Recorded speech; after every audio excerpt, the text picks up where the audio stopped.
Bine v-am găsit, mă numesc Suciu Adrian, sunt bucătarul șef de la restaurantul Paris. Astăzi vom pregăti piept de pui, am vrut să zic, dar de fapt o pulpă de vită la wok, piept de pui, de aia m-am scăpat și am zis în ideea că avem deja un meniu, iar pulpa de vită am introdus în noul meniu, în care o să regăsiți mai multe preparate din mai multe zone și pe gusturile voastre, sper. Cu ocazia asta vă aștept să veniți și să vedeți noul preparat care se numește pulpă de vită la wok. Asta înseamnă că vom folosi pulpă de vită, ureche de copac, cum se mai spune, ciuperci asiatice, mai avem aici legume, avem doblecel, morcov și ardei, orez. Orezul va fi făcut tipic asiatic, va fi cu oțet de măr, zahăr, sare și piper. Și la aceste ingrediente o să mai adăugăm și un ou. Bun, eu zic să începem cu începutul, adică vom tăia vita,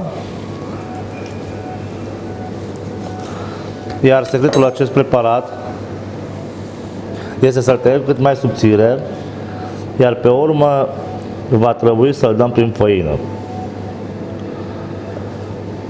Nu este un preparat greu și bineînțeles se poate adapta la orice și cu orice.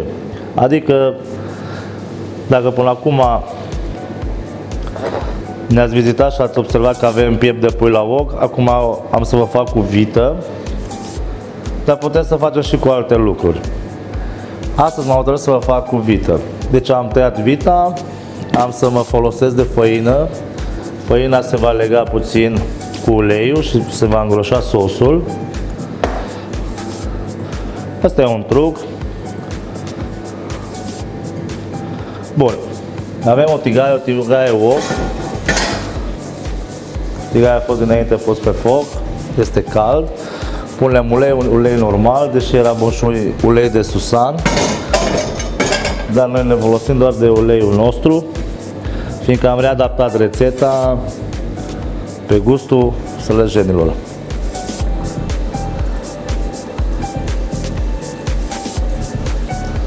Bineînțeles că după ce am pus carnea pe foc, puteam să luăm legumele să le tăiem. Eu le-am montat dinainte, le-am tăiat pentru a scurta timpul și pentru a putea să mai povestim.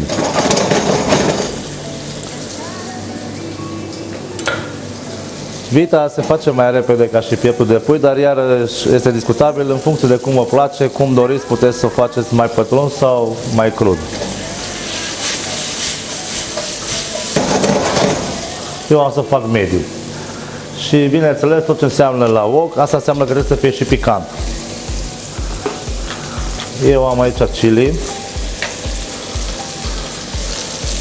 În momentul în care mi s-a făcut o crustă, s-au închis porii la carne, am să pun chili.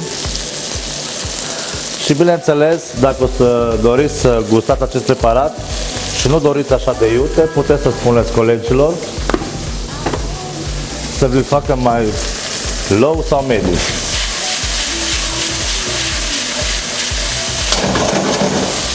După cum observați,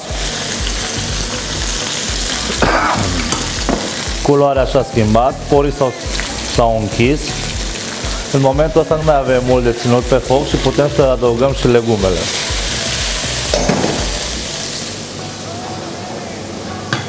Mâncarea asiatică este foarte sănătoasă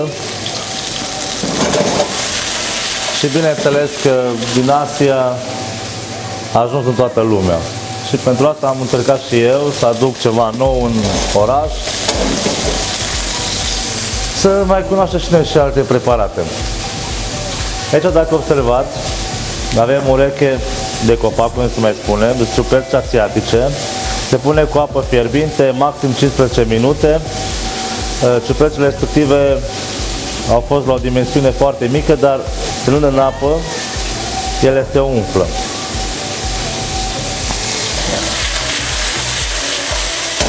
În momentul acesta putem să punem și legumele. După cum vedeți, avem doblecel, morcov și ardei.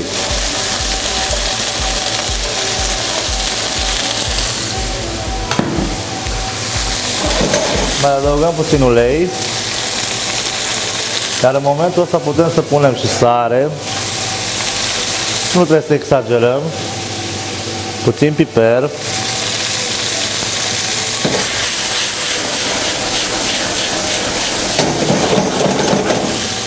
Aici am o supă de vită care folosesc la mai multe preparate și pun foarte puțin pentru a nu se prinde.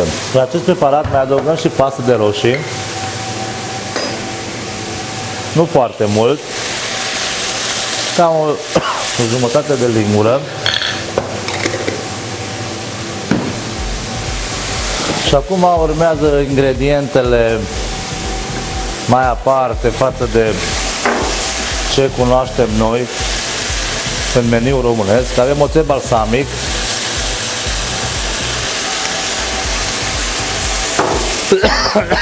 avem Worcester,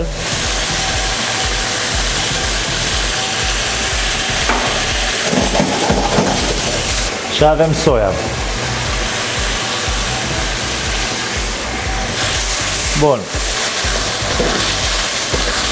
Aici vom mai adăuga zahăr,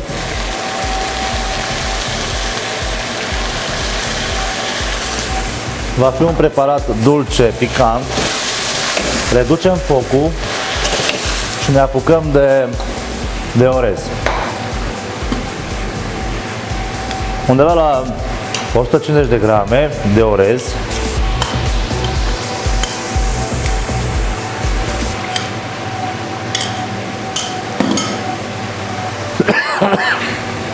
Avem sare, zahăr,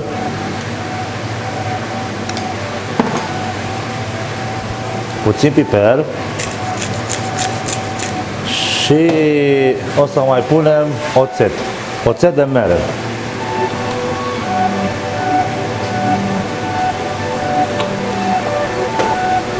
Bun, vom pune pe foc.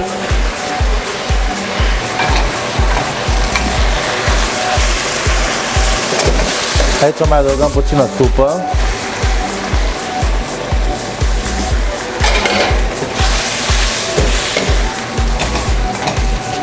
Este un preparat simplu, un preparat care se face repede.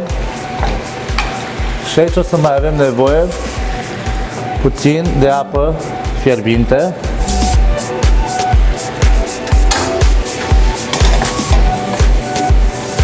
Ok.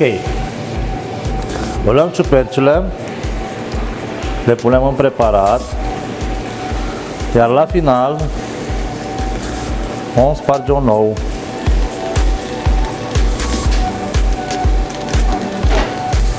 Bun.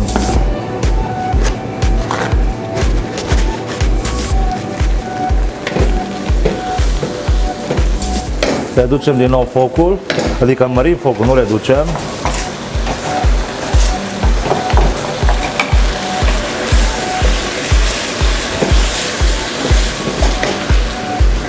Și bineînțeles vom gusta preparatul.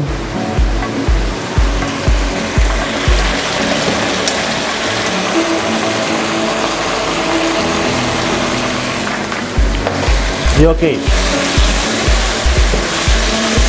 În momentul ăsta suntem 90% cu preparatul gata, doar că lipsește, cum am mai spus, punem și un nou.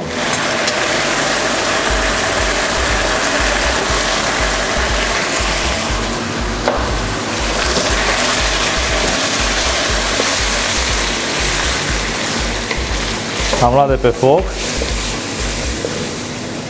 fiindcă temperatura este mare și nu vreau să fac neapărat o omletă.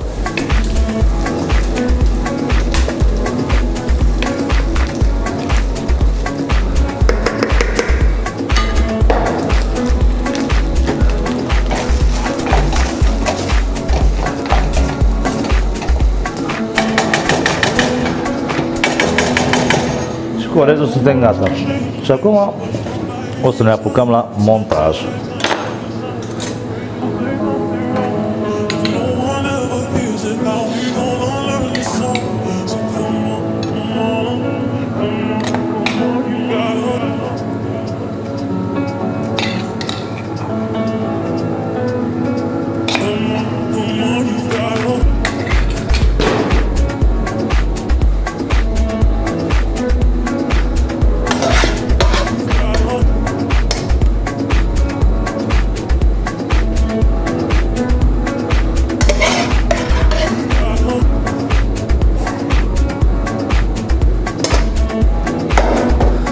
Așa. Și, bineînțeles, semnătura mea, sosul verde, care este foarte gustos și merge la orice preparat, mai puțin deserturi.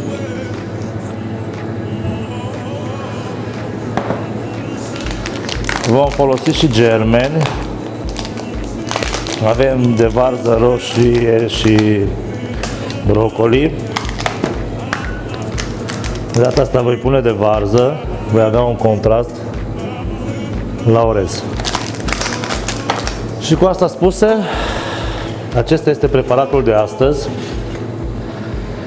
Pulpă de vită la wok cu orez, cu legume și cu ciuperci asiatice. Vă mulțumesc!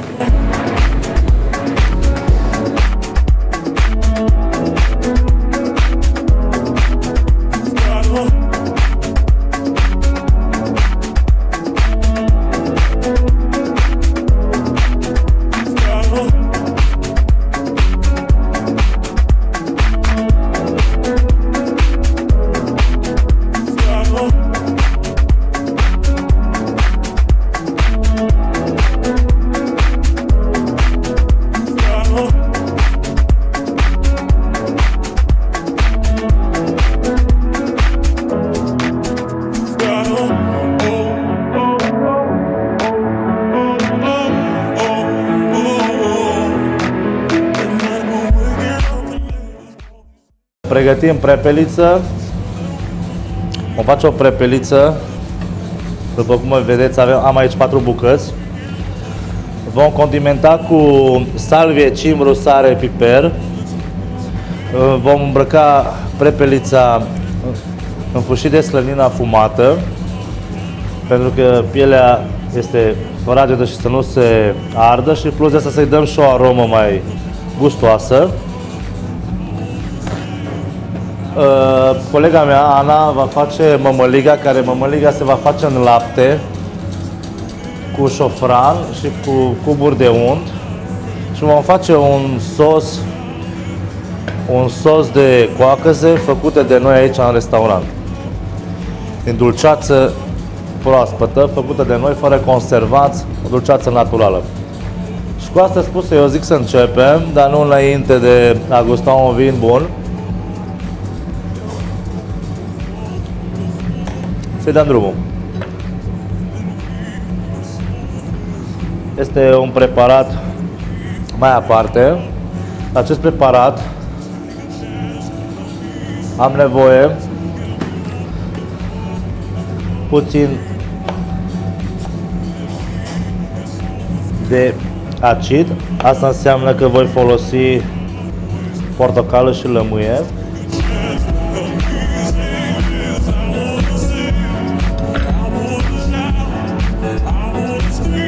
Am să introduc o bucată de portocală înăuntru și am să pun și lămâia.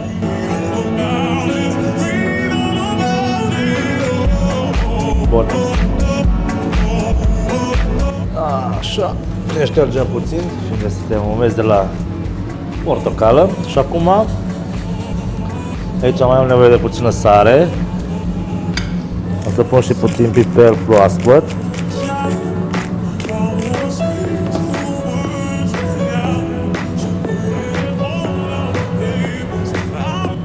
Am să condimentez prepelița, după care am să îmbrac cu fâșii de slănină afumată. Înainte să mă apuc, am să pun pe foc o tigaie să încălzească pentru a pune prepelița. Prepelița vom pune în tigaie, vom trage cu ulei de măsline, vom pune și un pic de usturoi și pe urmă vom băga la cuptor.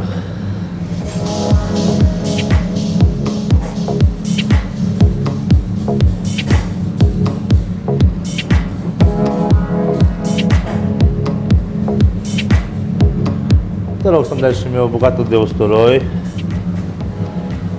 Mai am o colegă, de fapt suntem mulți aici. Doamna Florentina, care mi-a pregătit usturoiul, bun. Și am să mă joc și aici, am să îmbrac. Este subțire și nu vreau să se ardă. Mulțumesc! Bun. Am să dau și din partea asta, slăina fiind mai mică, să acopere toată suprafața. Așa. De timp mămăliga este pe foc.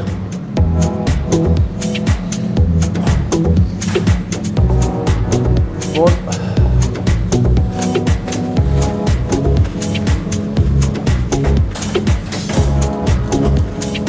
Da, poți să pui și cuburi, poți să pui șofranul. Vom pune și șofranul aici. Este o puțină apă caldă. Un pic. Așa. Vom pune și cuburile de unt. Sare ai pus? Punem sare și piper proaspăt.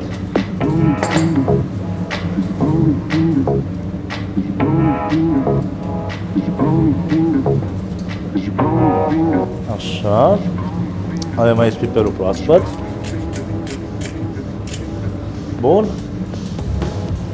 Și mai dăm și un pic de ulei de măsline. Gata. Aici avem prepelița. Da. Ulei de măsline.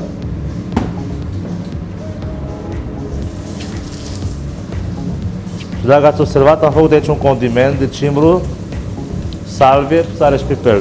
O să-mi aleg cimbru, se va arde, dar vreau aroma să-mi intre în preparat. Am aici și usturoi. Usturoiul nu-l tai, îl doar zdrobesc puțin pentru aromă. Am să mă folosesc și de untul care mi-a rămas.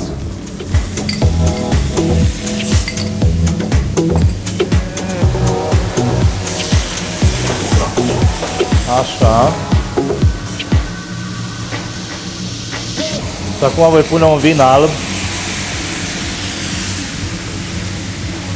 Am pus și vinul alb.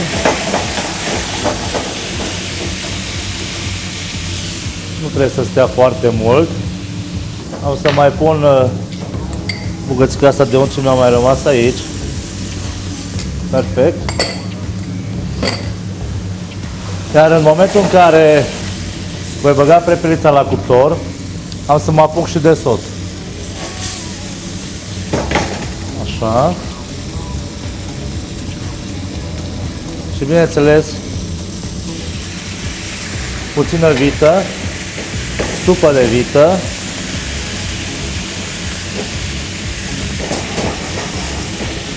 Ce rol are supa de vită în momentul ăsta? Am deglasat tigaia.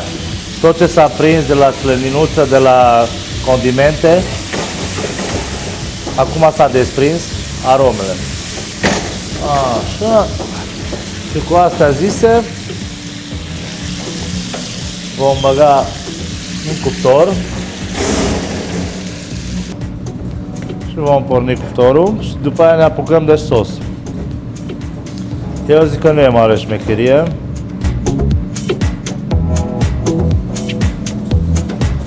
Bun, am dat drumul. Care nici sosul nu știu ce complicat. Vom pune puțin ulei de măsline.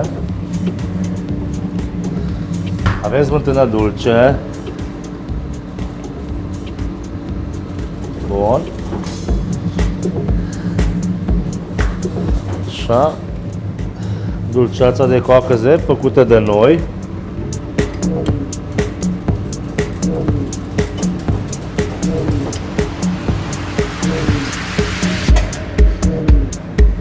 Dar ca să accentuez gustul și dulceața de la coacăze, am să pun puțină sare. piper proaspăt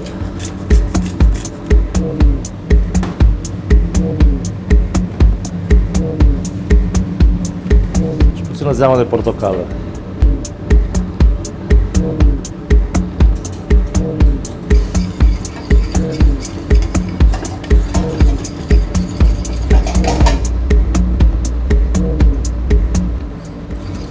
Și facem la foc mic. Nu vrem să se aprindă, nu vrem să se ardă. Așa. Aș dori și eu farfuria, mulțumesc. Aici vom pregăti preparatul. Aici, dacă observați, am și ouă de prepeliță, fiindcă montajul în sine va fi ceva frumos. S-a pregătit cuiburi și am două variante. Am făcut din cartofi pentru ou și mai am cartofi cu legume, morcov și ardei. Și acum decizia grea va fi care să-l pun, da? Depinde, că vedem atunci pe moment. Bun. Da, totul este ok. Să verificăm mămăliga.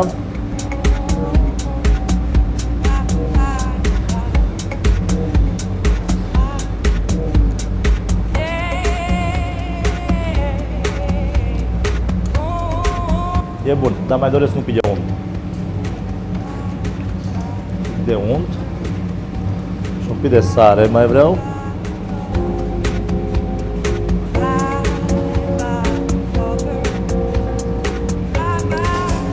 Mulțumesc.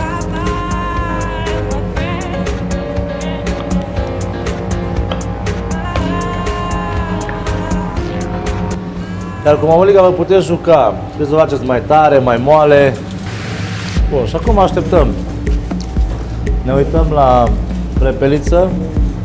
Vedeți cum prinde culoare.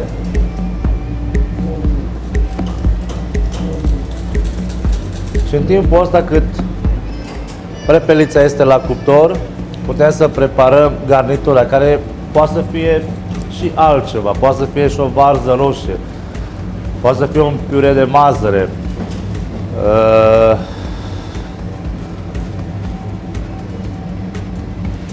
Depinde ce vă place, dar nu chiar tot. Poate să fie și un piure de dovleac, poate să fie un piure de cartofi dulce. Bun. Facem mămăliga, să-mi iau și un prosop și vom scoate carnea.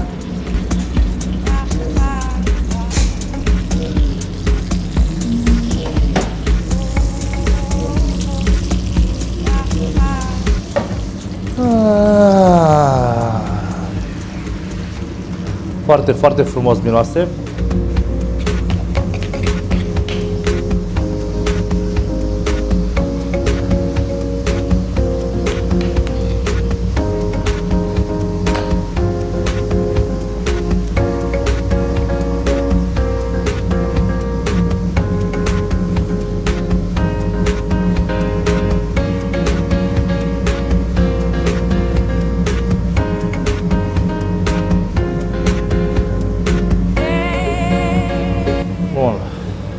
Asta punem deoparte.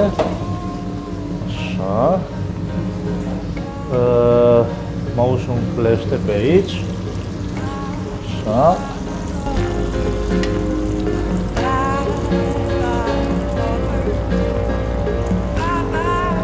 Cu asta se pare că îl rup, am să iau o spatulă.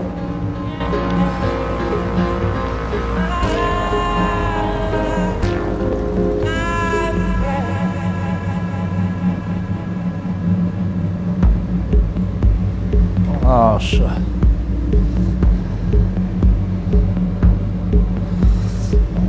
Cuibul.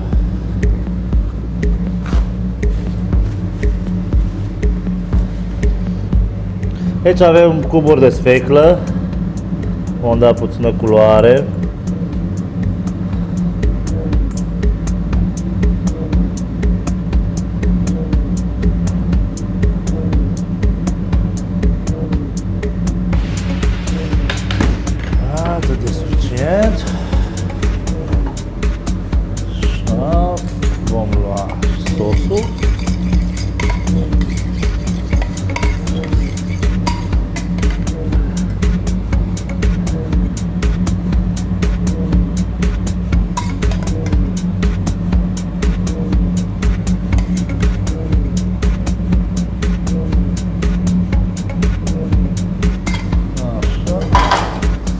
Și bineînțeles, nelipsitul sos verde.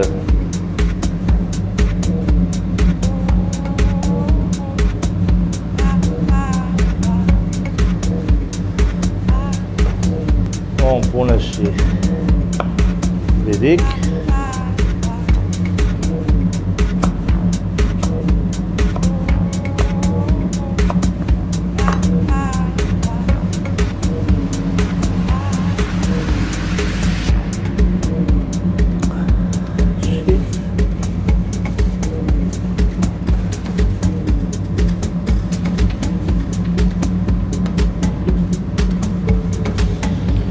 Și voilà! Acesta este preparatul de astăzi. Prepeliță în mantie de străină afumată cu sos de coacăze, mămăligă cu șofran fiert în lapte și ou de prepeliță. Vă mulțumesc! Pe data viitoare! La revedere!